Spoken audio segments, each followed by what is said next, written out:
এক আল্লাহর বান্দা 70টা বছর ধরে আল্লাহর ইবাদত করলো। 70 বছর ধরে ইবাদত করতে করতে করতে করতে একটানা 70 বছর পর্যন্ত ইবাদত করে আল্লাহর বান্দা ইবাদতে কাটাইলো। 70 বছরের দিন রাত 24 ঘন্টা আল্লাহর ইবাদত করলো। ইবাদত করার পরে শয়তান এবার তার পিছনে লাগলো। শয়তান বলল, হা দেখি বুজুর্গ, কত বছর তুমি ইবাদত করতে পারো।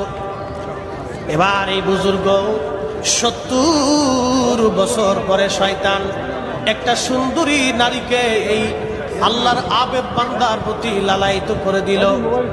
এই যুবতী, এই সুরুষী নারী, এই বেপর্দা বেহায়া নারী ওই আল্লাহর ওলির সঙ্গে, ওই আবেদের সঙ্গে একসাথে ওই আবেদের মন আশা হয়ে গেল। একটানা 7 দিন পর্যন্ত তারা জানা করল।